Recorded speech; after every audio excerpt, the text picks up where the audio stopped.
আপনার কি এমন কোনো খারাপ অভ্যাস আছে যা আপনি জানেন যে এটি মহাপাপ কিন্তু কোনোভাবেই ছাড়তে পারছেন না? আপনি প্রতি রাতে তওবা করেন আর পরদিন সকালে আবার সেই একই পাপে লিপ্ত হন। আজকের এই গল্পটি এমন এক বোনের যার জীবনে গীবত বা পরনিন্দা ছিল ঠিক এমনই এক নেশার মতো। তিনি জানতেন এটি তাকে জাহান্নামের দিকে ঠেলে দিচ্ছে। তিনি ছটফট করতেন, নিজের আত্মাকে ধিক্কার দিতেন, কিন্তু ফিরতে পারছিলেন না। কিন্তু তারপর তার জীবনে এমন কিছু ঘটল যা তার পুরো জগৎ বদলে দিল। কিভাবে তিনি এই ধ্বংসাত্মক পাপ থেকে মুক্তি পেলেন জানতে হলে আজকের এই অবিশ্বাস্য এবং শিক্ষণীয় গল্পটি শেষ পর্যন্ত শুনুন। এক বোনের একটি অদ্ভুত ও ভয়ঙ্কর অভ্যাস ছিল, তা হলো গীবত করা।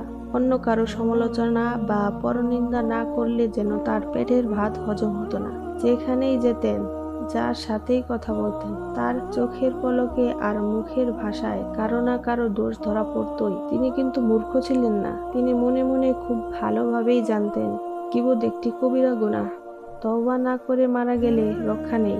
মানুষের হক নষ্ট করার কারণে এর শাস্তি হবে সরাসরি জাহান্নাম। তিনি নিজে নিজে হাজারো চেষ্টা করেছেন এই অভ্যাস ছাড়ার। আড়ালে আবডালে নিজেকে বুঝিয়েছেন, শাসন করেছেন, কিন্তু প্রতিবারই তিনি হেরে যেতেন। তার জবান যেন তার নিয়ন্ত্রণে ছিল না। শয়তান তাকে বারবার এই নোংরা পাপে ডুবিয়ে রাখছিল। তিনি একটা ভয়াবহ অসহায়ত্বের মধ্যে দিন কাটাচ্ছিলেন। একদিন আল্লাহ তাআলা তাকে তার ঘরে টাকার ব্যবস্থা করলেন। তিনি হজ করতে মক্কায় গেলেন। কাবার সামনে দাঁড়িয়ে বাইতুল্লাহ তাওয়াফ করার সময় হঠাৎ তার নিজের ভয়াবহ অসহায়ত্বের কথা মনে পড়ে গেল। তিনি অনুধাবন করলেন তিনি পবিত্র ভূমিতে আছেন, কিন্তু তার অন্তরে এখনো সেই পুরনো পাপে কুলুষিত। হঠাৎ করেই যেন গীবত করার সেই পুরনো অস্বস্তি তার সারা শরীরে হাজারো সূচের মতো বিঁধতে লাগলো। আল্লাহর আযাবের কথা মনে পড়তেই তার বুক কেঁপে উঠল।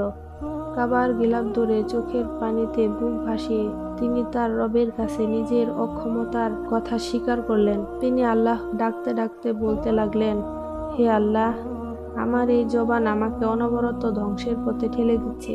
ইয়া মাবুদ, তুমি জানো আমি ধীরে ধীরে জাহান্নামের অতল গহ্বরে হারিয়ে যাচ্ছি। আমি আর পারছি না আল্লাহ, আমি একা এই পাপের সাথে পেরে উঠছি না। তিনি আরো আর্তনাদ করে বললেন, ইয়া মাবুদ, তুমি ছাড়া জাহান্নাম থেকে মুক্তি দেওয়ার মতো আর কেউ নেই। আমি কেবল তোমারই মুখাপেক্ষী। ইয়া রব্বে কারিম, তুমি আমার এই জবানকে সংযত করে দাও। এই জবানকে তুমি আজীবন তোমার জিকিরে ব্যস্ত রাখার ব্যবস্থা করে দাও। আল্লাহ, এই ভিখারিনীকে তুমি খালি হাতে ফিরিয়ে দিও না। আল্লাহ সুবহানাহু ওয়া তাআলা তার সেই আর্তনাদপূর্ণ দোয়া কবুল করে নিলেন। হজ থেকে ফিরে আসার পর সেই বোনের মধ্যে এক আমূল পরিবর্তন দেখা গেল। সেই যে জবান দিয়ে আগে সারাক্ষণ মানুষের নিন্দা বের হতো, এখন সেই জবান থেকে সারাক্ষণ কেবল আল্লাহর জিকির বের হয়। তিনি এখন কারো গীবত করেন না।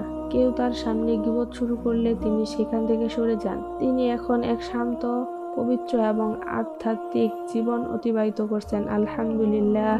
প্রিয় শ্রোতা, এই গল্প থেকে আমাদের অনেক কিছু শেখার আছে। গীবত কতটা ভয়াবহ পাপ তা বোঝাতে গিয়ে রাসূলুল্লাহ সাল্লাল্লাহু আলাইহি ওয়াসাল্লাম একটি কঠোর হাদিস বর্ণনা করেছেন। হযরত আবু হুরায়রা রাদিয়াল্লাহু আনহু থেকে বর্ণিত, রাসূলুল্লাহ সাল্লাল্লাহু আলাইহি ওয়াসাল্লাম বলেছেন, তোমরা কি জানো গীবত কাকে বলে? সাহাবাগণ বললেন, আল্লাহ ও তার রাসূলই ভালো জানেন। তখন রাসূলুল্লাহ সাল্লাল্লাহু আলাইহি ওয়াসাল্লাম বললেন, তোমার ভাই সম্পর্কে এমন কিছু কথা বলা যা সে অপছন্দ করে। জিজ্ঞাসা করা হলো, আমি যা বলছি তা যদি আমার ভাইয়ের মধ্যে বাস্তবিকই থেকে থাকে? তিনি বললেন, তুমি যা বলছো তা যদি তার মধ্যে থেকে থাকে তবে তুমি তার গীবত করলে, আর যদি না থাকে তবে তুমি তাকে অপবাদ দিলে। সহিহ মুসলিম 2589 নাম্বার হাদিসে এটি আছে। আসুন আমরাও সেই বোনের মতো আমাদের সব অক্ষমতা আমাদের রবের কাছে সঁপে দিই। যদি কোনো খারাপ অভ্যাস ছাড়তে না পারেন তবে আল্লাহর কাছে সাহায্য চান,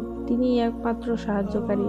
আজকের এই ভিডিওটি যদি আপনার অন্তরে সামান্যতম ভালো লেগে থাকে তবে দয়া করে ভিডিওটিতে একটি লাইক দিন এবং কমেন্টে আলহামদুলিল্লাহ লিখুন। আর এমন ওই সব ঈমান জাগা নিয়ে গল্প ও ইসলামিক আমল সম্পর্কে জানতে আমাদের চ্যানেলটি সাবস্ক্রাইব করে পাশেই থাকুন।